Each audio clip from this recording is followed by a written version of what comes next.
learners, how is everything? Hope you all are fit and fine. I am Bibi Khadija, your English teacher. Today I am going to discuss about Begum Rokeya, class 7 from your English first paper, unit 5, lesson 1. So students, let's read the text first.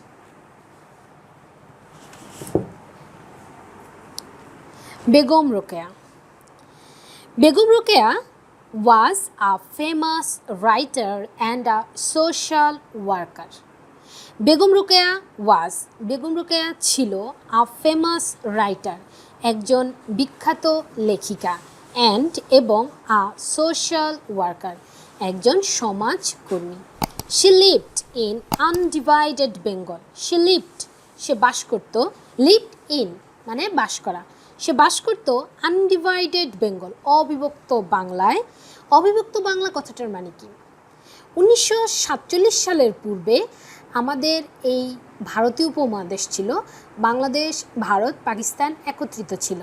সেই সময়ের এই বাংলাদেশকে বলা হতো অবিভক্ত Bangla, undivided Bengal. সে এই অবিভক্ত বাংলায় বাস করত in the early 20th century, 20 শতাব্দীর শুরুর দিকে.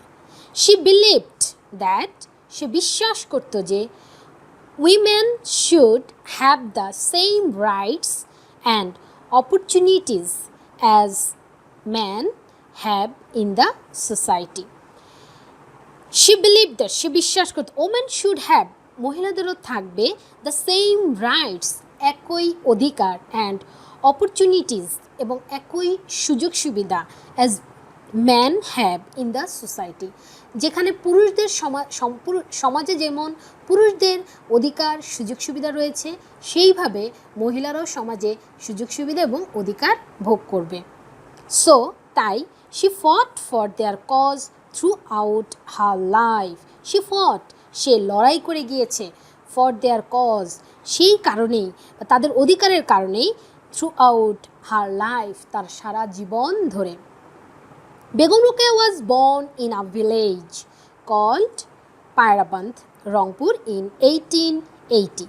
Begum Rokeya was born, Begum Rokeya জন্মগ্রহণ করেছে in a village, একটি গ্রামে, called পায়রাবন্ধ নামে, রংপুর ডিস্ট্রিক্টের একটি গ্রাম পায়রাবন্ধ, সেখানে বেগম রোকেয়া জন্মগ্রহণ করেছে 1880 খ্রিস্টাব্দে.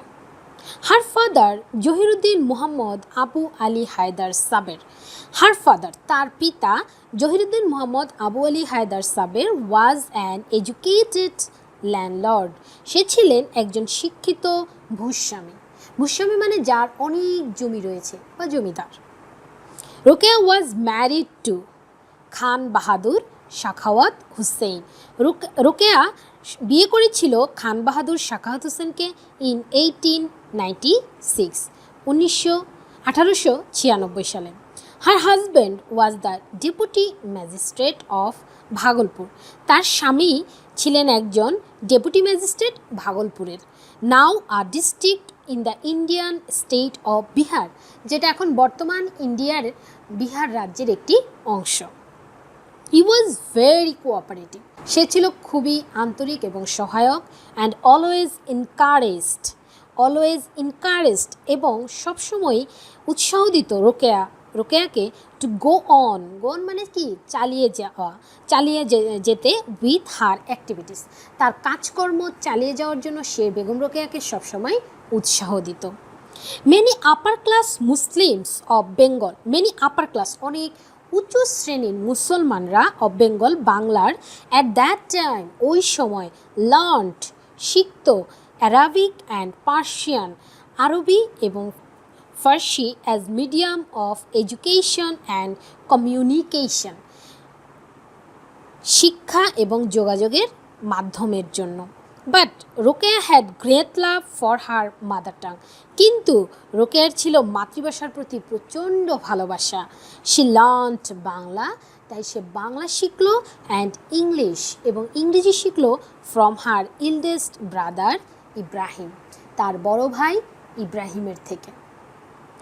সো ডিয়ার লার্নার্স, আমরা দেখতে পাচ্ছি এই পুরো টেক্সটটিতে বেগম রোকেয়ার সম্পর্কে আলোচনা করা হয়েছে। বেগম রোকেয়া কত সালে জন্মগ্রহণ করেছে?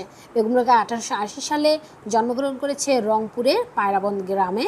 তিনি একটা সম্ভ্রান্ত শিক্ষিত মুসলিম পরিবারে জন্মগ্রহণ করেছে। তার বাবা ছিলেন একজন ল্যান্ডলর্ড।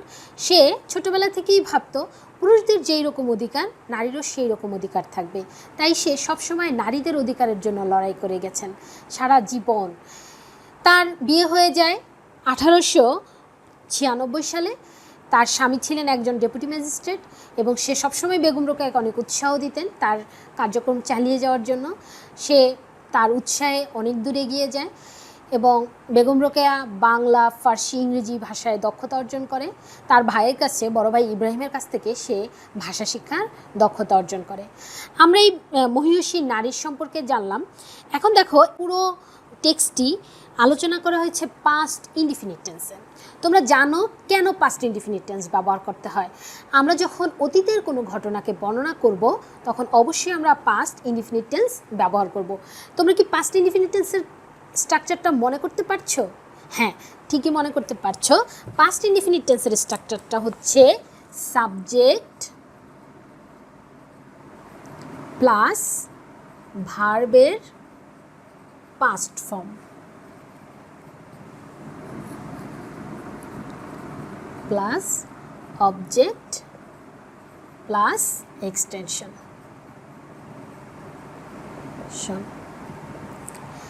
এইখানে দেখো, প্রথম বাক্যটি, Begum Rokeya was a famous writer and a social worker. Begum Rokeya was ভার্বটি ব্যবহার করেছে। ওয়াজ হচ্ছে বি ভার্বের past form. Am is are হচ্ছে বি ভার্বের প্রেজেন্ট ফর্ম। ওয়াজ এবং ওয়ার হচ্ছে বি ভার্বের পাস্ট ফর্ম। এম বসে আয়ের সাথে, ইজ বসে থার্ড পারসন সিঙ্গুলারের সাথে, আর বসে বাকি সব কিছুর সাথে। ওয়াজ বসে থার্ড পারসন সিঙ্গুলারের সাথে, ওয়ার বসে বাকি সব কিছুর সাথে। এখানে দেখো, বেগম রোকেয়া যেহেতু সিঙ্গুলার তাই এখানে বি ভার্বের ওয়াজ ভার্বটি ব্যবহার করা হয়েছে। আর যেহেতু এটা একটা অতীতের ঘটনা তাই আমরা পাস্ট ফর্মটি ব্যবহার করেছি। পরের সেন্টেন্সটিতে দেখো, সে লিভড, সে বাস করত। এই যে লিভড ভার্বের পাস্ট ফর্ম বসানো হয়েছে। এখানেও দেখো, লিভড হচ্ছে লিভ ভার্বের পাস্ট ফর্ম। লিভ হচ্ছে মূল ভার্ব। মূল ভার্ব থেকে লিভডকে পাস্ট ফর্ম করা হয়েছে। লিভড হচ্ছে এই মূল ভার্বের পাস্ট ফর্ম।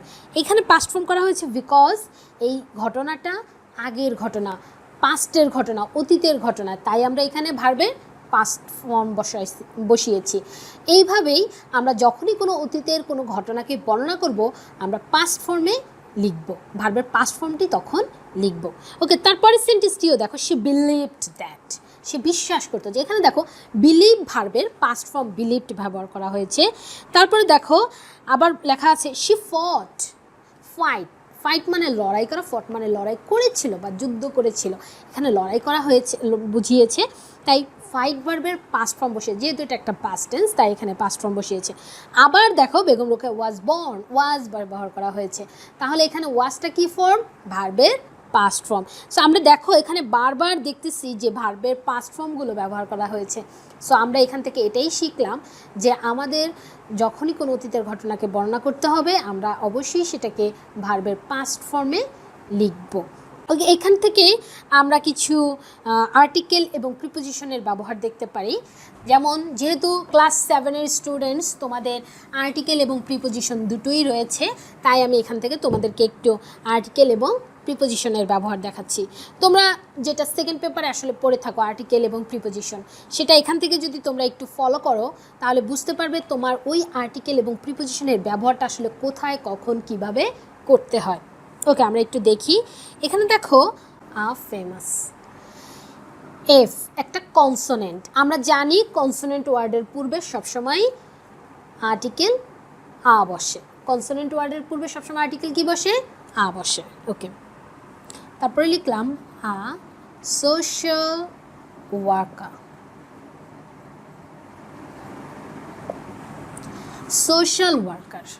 সমাজসেবী।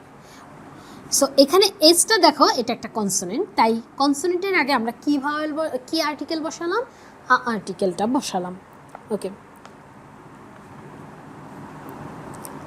দেখো বসাইলাম দা, এখানে হবে দি আর্লি 20th century চুরি। এটা একটা সময়কে নির্দেশ করা হয়েছে। আমরা জানি যখন শতাব্দীকে বোঝানো হয় তখন তার পূর্বে সবসময় দি বসে। কি বসে? দি বসে। আর এটার উচ্চারণ দি হওয়ার কারণ হচ্ছে এটা ভাওয়েল, ভাওয়েলের আগে টিএইচই থাকলে সেটার উচ্চারণ হয় দি। তারপরে আছে ফট ফর। ফটের সাথে সবসময় ফর প্রিপোজিশন বসে। ফটের সাথে কি প্রিপোজিশন বসে?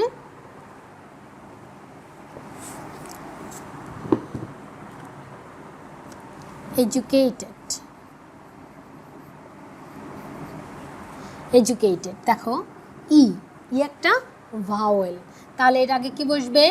অ্যান আর্টিকেল বসবে। কি আর্টিকেল বসবে? An article. এই যে এখানে দেখো, her father Zahiruddin Muhammad Abu Ali Haidar Saber was an educated landlord. তাহলে এই যে এখানে এডুকেটেড শব্দটি আমরা বসিয়েছি, তার পূর্বে কিন্তু আমরা অ্যান বসিয়েছি, বিকজ এডুকেটেডের ফার্স্ট অক্ষরটা হচ্ছে ভাওয়েল। যদি ভাওয়েল থাকে তার আগে আমরা কি বসাবো? অ্যান বসাবো। ওকে,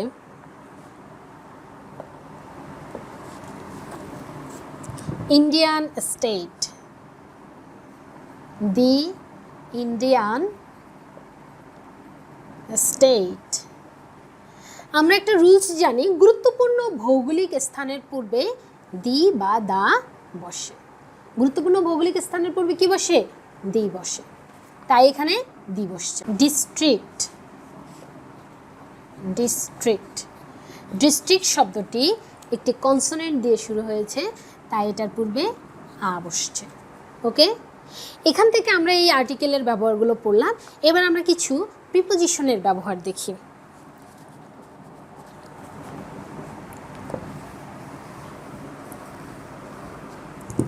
দেখো লিভড ইন, এই ওয়ার্ডটা আছে।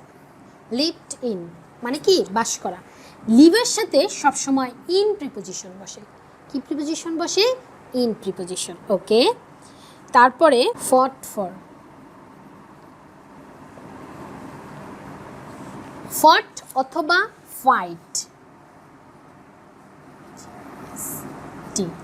ফাইট অথবা ফট, এটার সাথে সবসময় আমাদের ফর প্রিপোজিশন বসাতে হবে। ফাইট অথবা ফটের সাথে আমাদের সবসময় কি প্রিপোজিশন বসাতে হবে? ফর প্রিপোজিশন বসাতে হবে। এগুলো অ্যাপ্রোপ্রিয়েট প্রিপোজিশনের rules. Born in. Born in জন্মগ্রহণ করা। বর্ণের সাথে সবসময় ইন প্রিপোজিশন বসে। বর্ণের সাথে কি বসে? ইন প্রিপোজিশন বসে। তোমরা এগুলো এখান থেকে ভালো করে পড়বে, আরও যেগুলো আছে তোমরা খুঁজে বের করবে এবং প্র্যাকটিস করবে। ওকে, আমরা তাহলে এখান থেকে কি কি শিখলাম? টেন্স শিখলাম, আর্টিকেল শিখলাম, প্রিপোজিশন শিখলাম। টেন্সের কি শিখলাম? অতীতের কোনো ঘটনাকে বর্ণনা করতে হলে ভার্বের পাস্ট ফর্ম বসাতে হবে। আরেকটা শিখলাম আর্টিকেলের ব্যবহার, কনসোনেন্টের পূর্বে আ বসে, ভাওয়েলের পূর্বে অ্যান বসে, কোনো শতাব্দীর পূর্বে দি বসে, কোনো গুরুত্বপূর্ণ ভৌগোলিক স্থানের পূর্বে দি বসে। এছাড়া আমরা কিছু প্রিপোজিশনের ব্যবহার দেখলাম, যেমন লিভের সাথে ইন প্রিপোজিশন বসে, বর্ণের সাথে ইন প্রিপোজিশন বসে, ম্যারিডের সাথে টু প্রিপোজিশন বসে, এক্সেট্রা। এখন আমরা এই টেক্সটটি থেকে কিছু মাল্টিপল চয়েস কোশ্চেন প্র্যাকটিস করব। ওকে, তোমরা বইয়ের পেজ নম্বর 45 দেখো, এখানে সি নম্বরে কিছু মাল্টিপল চয়েস কোশ্চেন দেওয়া রয়েছে। Begum Rokeya fought for. বেগম রোকেয়া লড়াই করেছেন। কিসের জন্য লড়াই করেছিলেন?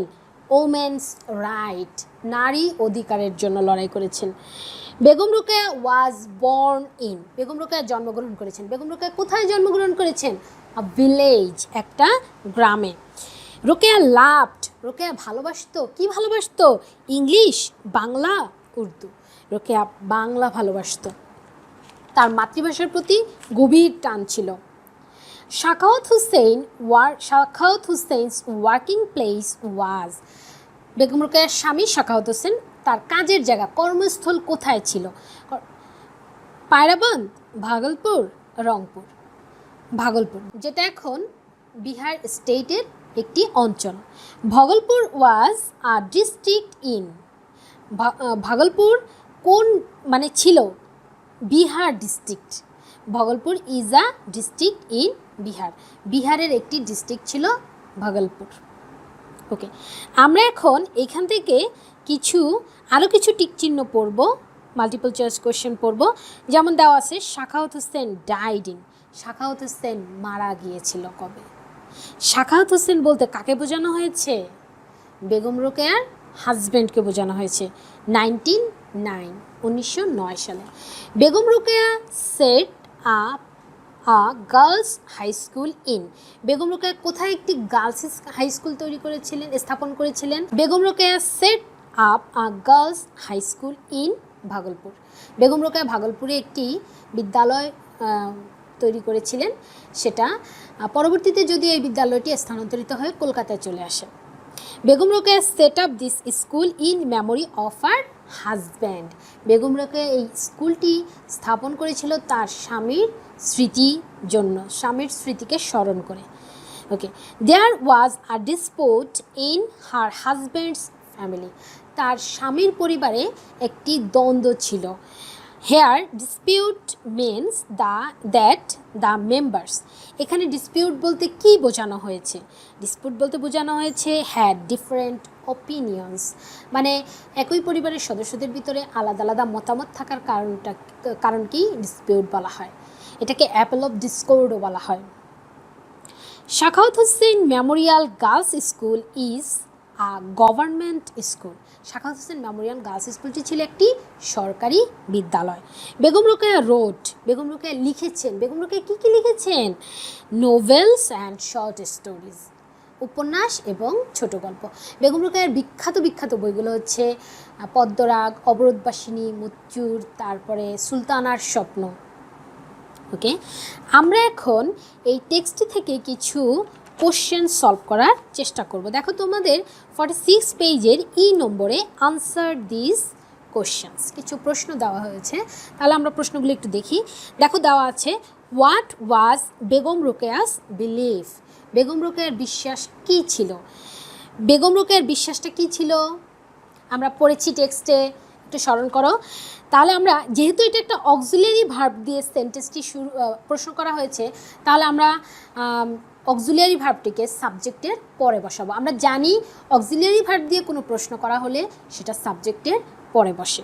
তাহলে বেগম রোকেয়া কিসের জন্য লড়াই করেছিল আমরা পড়েছিলাম, বা কি বিশ্বাস করতো? Begum Rokeya believed that women should have the same rights and opportunities as man have in the society. তোমাদের পরীক্ষার সময় এই টেক্সট দেওয়া থাকবে এবং টেক্সটের পরে কিছু প্রশ্ন দেওয়া থাকবে। তোমরা টেক্সট থেকে সহযোগিতা নিয়ে প্রশ্নের উত্তরগুলো করার চেষ্টা করবে। Okay, what did she fought for? সে কেন লড়াই করে গিয়েছে? দেখো ডিড দিয়ে প্রশ্ন করা হয়েছে। যদি ডিড দিয়ে প্রশ্ন করা হয় তাহলে অবশ্যই ভার্বের পাস্ট ফর্ম বসাতে হবে। এখানে যে ফাইট ভার্বটি ব্যবহার করা হয়েছে, তাহলে আমরা এটার ব্যবহার করব পাস্ট ফর্ম। তাহলে ফাইট ভার্বের পাস্ট ফর্ম হচ্ছে ফট। তাহলে এখানে আমাদেরকে লিখতে হবে Begum Rokeya fought for women's cause throughout her life. Begum Rokeya সারা জীবন নারীদের অধিকারের জন্য লড়াই করে গেছেন। What kind of family did she come from? সে কী ধরনের পরিবার থেকে এসেছিল? এখানেও দেখো প্রশ্নটি ডিড দিয়ে করা হয়েছে। যেহেতু প্রশ্নটি ডিড দিয়ে করা হয়েছে, তাহলে আমাদেরকে ভার্বের পাস্ট ফর্ম লিখতে হবে। তাহলে এখানে আমাদের ভার্ব হচ্ছে কাম, তাই আমরা কাম ভার্বের পাস্ট ফর্ম লিখব। তাহলে আমরা লিখব she came from an educated landlord family. তিনি এসেছেন একটি শিক্ষিত অভিজাত ভূস্বামী পরিবার থেকে। Why did many upper class Muslim learn Arabic and Persian at that time? কেন ওই সময় উচ্চ শ্রেণীর মুসলমানরা আরবি এবং ফার্সি ভাষা শিখত? কেন শিখত? যোগাযোগ এবং কিসের জন্য বলো? যোগাযোগ এবং শিক্ষার জন্য। তাহলে আমরা লাইনটা এভাবে লাগবো। দেখো এখানে কিন্তু ডিড ভার্ব ব্যবহার করা হয়েছে, তাহলে আমাদের প্রশ্নে ভার্বের পাস্ট ফর্ম বসবে। তাহলে আমরা লিখব মেনি আপার ক্লাস মুসলিমস। লার্নের ভার্বের পাস্ট ফর্ম বসাতে হবে। লার্নের পাস্ট ফর্ম হচ্ছে কি? Learned. Many upper class Muslims learned Arabic and Persian at that time as medium of education and communication. Why did Begum Rokeya learn Bangla and English? Begum Rokeya কেন বাংলা এবং English পড়ে শিখেছিল বলো? এখানেও দেখো ডিড দিয়ে প্রশ্ন করা হয়েছে, তাই আমাদের ভার্বের পাস্ট ফর্ম বসাতে হবে। তাহলে আমরা লিখতে পারি Begum Rokeya learned Bangla because she had a great love for her mother tongue and English from her eldest brother Ibrahim. এবং সে ইংলিশটা কোথা থেকে শিখেছিল? তার বড় ভাই ইব্রাহিমের কাছ থেকে। এইখানে পেজ নম্বর 47-এ 3টা প্রশ্ন দেওয়া আছে। প্রশ্ন 3টা আমি একটু আলোচনা করে দিই, তোমরা এগুলো হোমওয়ার্ক করে রেখো। আচ্ছা, প্রশ্নটা হচ্ছে what did Begum Rokeya do for female education? Begum Rokeya নারী শিক্ষার জন্য কি করেছে? যদিও তোমাদের প্যাসেজের ভিতরে এটা উল্লেখ নেই, এটা আসলে বেগম রোকেয়ার জীবনী যদি আমরা ডিটেইল পড়ি তাহলে সেখান থেকে জানতে পারি যে বেগম রোকেয়া নারী শিক্ষার জন্য একটা স্কুল স্থাপন করেছিলেন। তাহলে আমরা উত্তরটা এভাবে দিতে পারি, যেহেতু ডিড দিয়ে প্রশ্ন হচ্ছে আমাদের ভার্বের পাস্ট ফর্ম ব্যবহার করতে হবে। তাহলে লিখব Begum Rokeya set up a girls high school for female education. Begum Rokeya স্থাপন করেছিল একটি গার্লস স্কুল নারী শিক্ষার জন্য। Why did she move Sakhawat memorial girls high school to Kolkata? কেন সে সাখাওয়াত মেমোরিয়াল হাই স্কুলটাকে কলকাতায় স্থানান্তর করেছিল? এই সাখাওয়াত মেমোরিয়াল হাই স্কুলটা কিন্তু প্রথমে ভাগলপুরে স্থাপন করা হয়, তারপরে এটাকে কলকাতায় নিয়ে যাওয়া হয়। আমরা মাল্টিপল চয়েস কোশ্চেনের ভিতরে এই প্রশ্নটার উত্তরটা পড়েছিলাম যে পারিবারিক ডিসপিউটের জন্য এই ভাগলপুর থেকে সাখাওয়াত মেমোরিয়াল গার্লস স্কুলটিকে কলকাতায় নিয়ে আসা হয়। তাহলে উত্তরটা আমরা এভাবে দিব, শি মুভের কিন্তু পাস্ট ফর্ম বসাতে হবে, তাহলে লিখতে হবে শি মুভ। কেন? কারণ ডিড দিয়ে প্রশ্ন করা হয়েছে। আমি বারবার বলছি যদি ডিড দিয়ে প্রশ্ন করা হয় তাহলে অবশ্যই ভার্বের পাস্ট ফর্ম বসাতে হবে। তাহলে she moved Sakhawat memorial girls high school to Kolkata because, কারণ কি কারণ ছিল? There was a dispute in her husband's family, তার স্বামীর পরিবারে এই সম্পত্তিটি নিয়ে একটু দ্বন্দ্ব দেখা দিয়েছিল। What are some of her important writings? তার গুরুত্বপূর্ণ লেখাগুলো কি কি? আমি কিন্তু এর আগেও তোমাদেরকে বলেছি তার গুরুত্বপূর্ণ লেখাগুলো কি কি। তাহলে এখানে যেহেতু অক্সিলিয়ারি ভার্ব দিয়ে প্রশ্ন করা হয়েছে, তাই আমাদের সাবজেক্টের পরে অক্সিলিয়ারি ভার্বটা লিখতে হবে। আমাদের সাবজেক্টটা হচ্ছে কি হার ইম্পর্টেন্ট রাইটিংস, এটা সাবজেক্ট, এটার পরে আমাদেরকে আর অক্সিলিয়ারি ভার্বটা নিয়ে আসতে হবে। তাহলে আমরা লিখব হার ইম্পর্টেন্ট রাইটিংস আর মতিচুর, পদ্মরাগ, অবরোধবাসিনী, সুলতানার স্বপ্ন। ওকে লার্নার্স, আমরা বেগম রোকেয়ার জীবনী জানলাম, তার সম্পর্কে অনেক গুরুত্বপূর্ণ তথ্য জানলাম। আমরা এইখান থেকে গুরুত্বপূর্ণ শব্দগুলো জেনে নিব এবং তার অর্থগুলো বোঝার চেষ্টা করব, মনে রাখার চেষ্টা করব উইথ স্পেলিং। আমি এখান থেকে যে গ্রামারগুলো পড়িয়েছি, মাল্টিপল চয়েস কোশ্চেন পড়িয়েছি, প্রশ্নের উত্তর পড়িয়েছি, সেগুলো ভালো করে পড়বে এবং বাসায় বসে প্র্যাকটিস করবে। চলো আমরা এখন কিছু শব্দের অর্থ দেখে নিই। ফেমাস বিখ্যাত, আনডিভাইডেড অবিভক্ত, রাইট অধিকার, অপরচুনিটি সুযোগ সুবিধা, ল্যান্ডলর্ড ভূস্বামী, এনকারেজ উৎসাহ। এগুলো ছিল আমাদের আজকের লেসনের কিওয়ার্ডস সমূহ। আমরা শব্দের অর্থগুলো পড়ব, আরও যে শব্দের অর্থগুলো তোমরা পারো না সেগুলো ডিকশনারি থেকে বা কমেন্ট বক্সে আমাকে জিজ্ঞেস করতে পারো। এছাড়াও তোমাদের এই লেসন সম্পর্কে যদি কোনো জিজ্ঞাসা থাকে কমেন্ট বক্সে এসে বলবে, আমি ইনশাল্লাহ চেষ্টা করব তোমাদের প্রশ্নের উত্তর দিতে। সো ডিয়ার লার্নার্স, ভালো থেকো সবাই, সুস্থ থেকো, থ্যাংক ইউ।